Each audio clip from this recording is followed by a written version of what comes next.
Welcome back to the Race Strategy Society. This today is the Japanese Grand Prix debrief.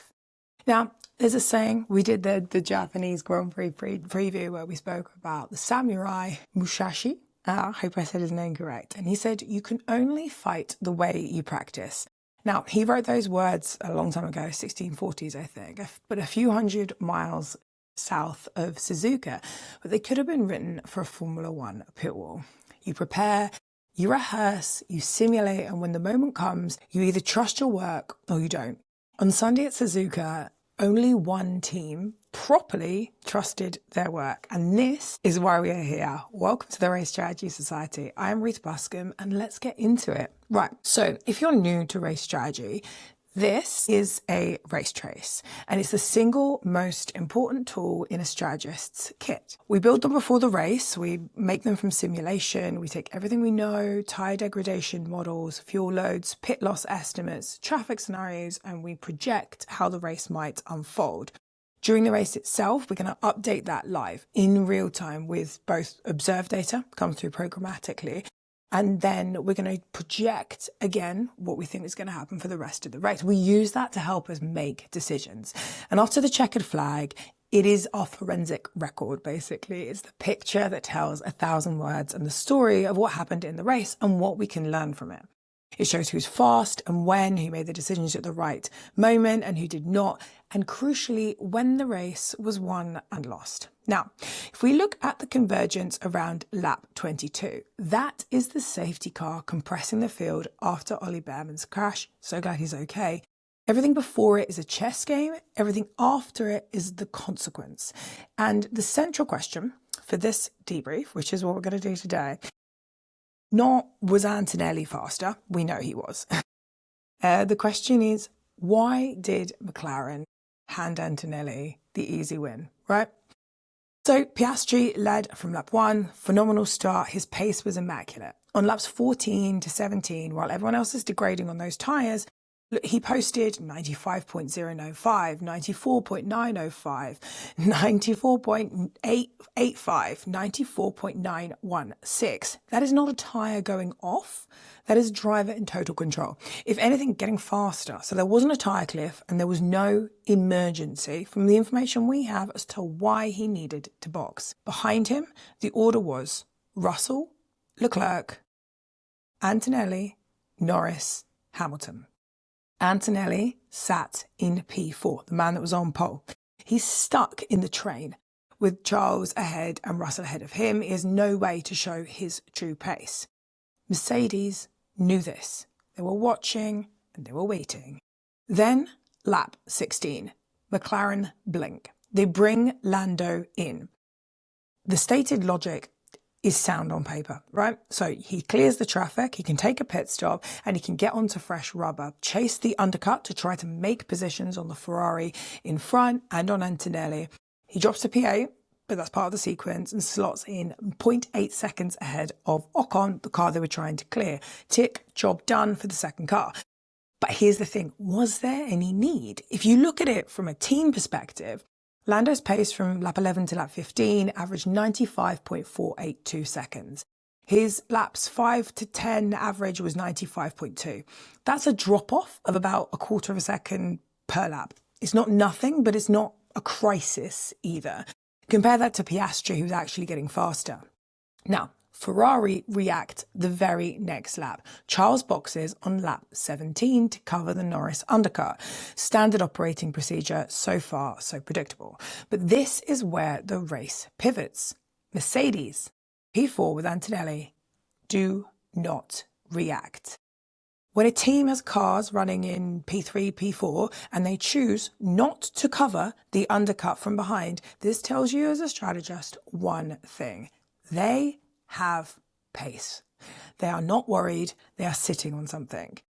And the data bears this out immediately. The moment the cars ahead of Antonelli peel into the pits, he flies clear air, he unleashes. So, lap 16, still in traffic, 96.1. Lap time's compromised. Lap 17, 94.6. Lando's gone, Charles is pitting, clean air. Lap 18, lap 19, 94.3, lap 20, 94.2, lap 21, 93.9.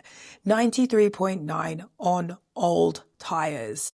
For context, on the same lap, Lando on fresh rubber, 94.1. Piastri on fresh rubber posted 94.0. Antonelli was faster than both of them on tyres that had gone from the beginning. He's not a driver managing the gap. That is a car and a power unit with a genuine deployment advantage, and the traffic had been masking that for 16 laps. Now, it's always easier in hindsight, but McLaren should have seen that first reaction. Mercedes staying out was the signal. It should have set off alarm bells on the McLaren pit wall. Because mistake number 2 is on lap 18, they box Piastri. Who were they covering? Well, Charles had just pitted, but Piastri was 24.9 seconds ahead of him on cumulative time. So that basically means he's got enough margin to keep going at pit stop, 22 something and change.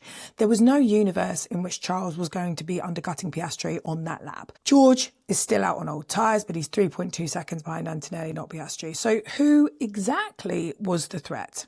McLaren pulled their lead car, who was on stable tyres, getting faster, into the pits to cover kind of nobody.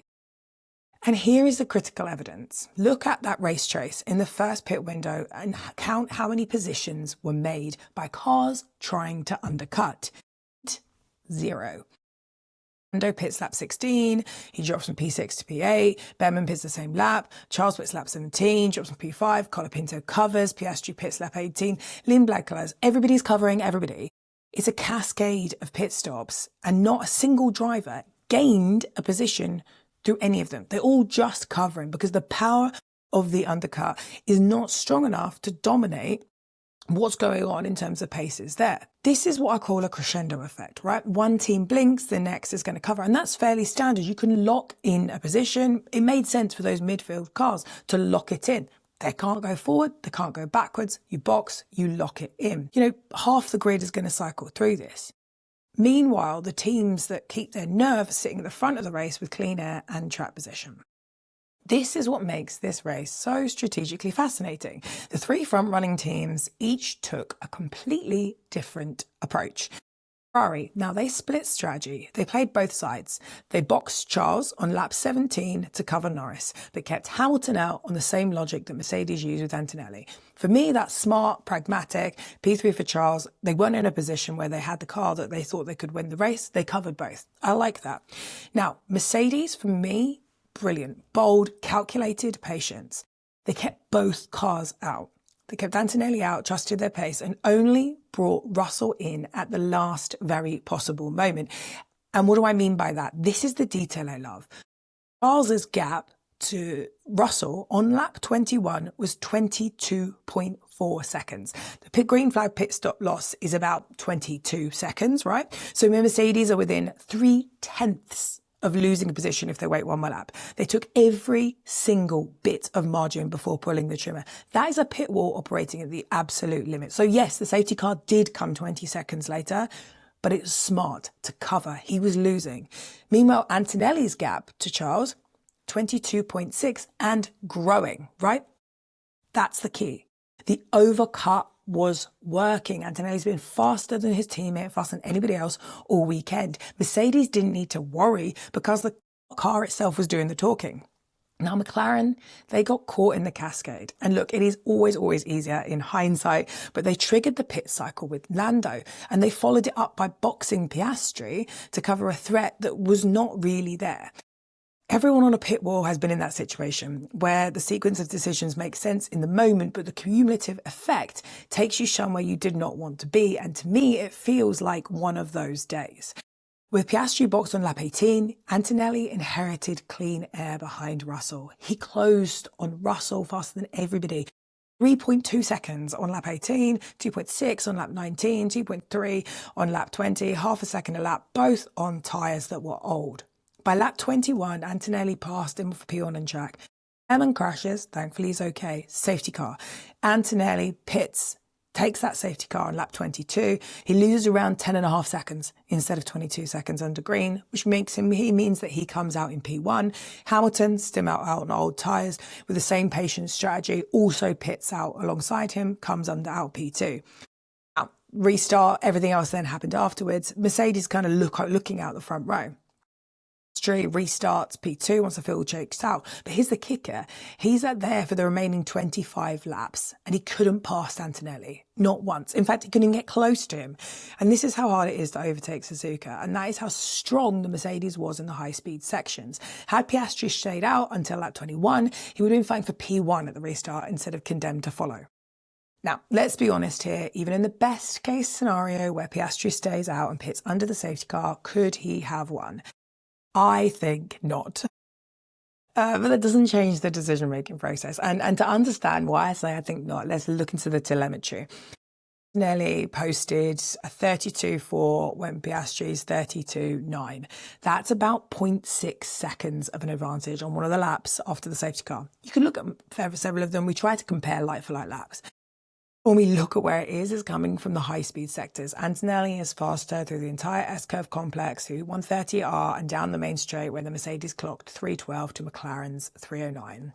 Piastri is quicker in the traction zones, Degner the hairpin spoon, but at Suzuka, the high-speed sectors is where the lap time lives and ultimately raw power as well. The deployment advantage looks structural. Now, under the 2026 regulations, teams run a single locked ICE mode per session, but ERS deployment is free.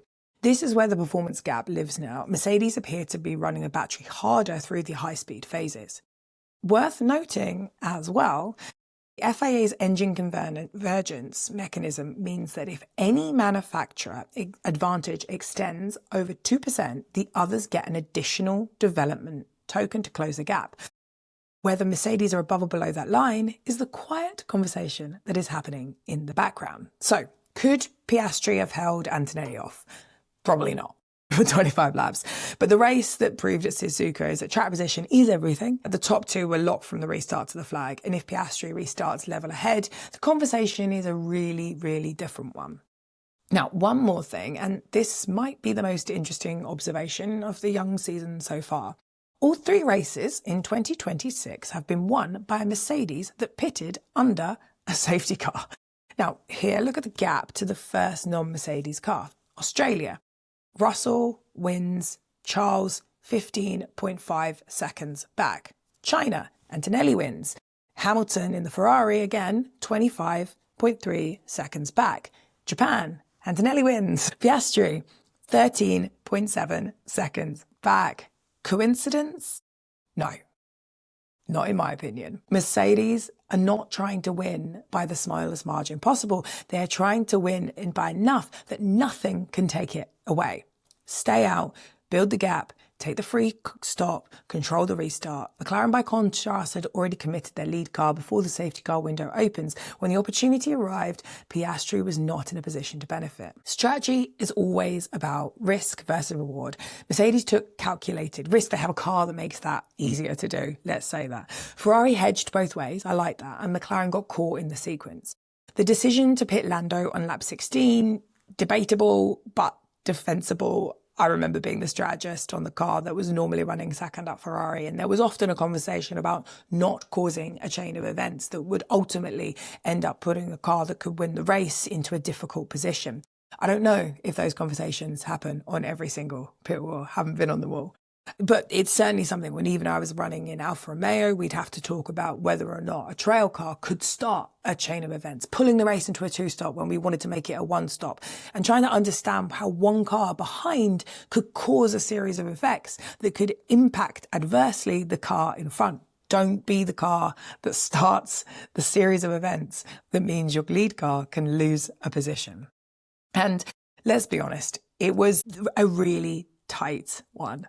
The decision to pit lap 16, debatable, defensible. The decision to pit Piastri on lap 18 after seeing Mercedes hold station with Antonelli to not react to when Lando tried to undercut you.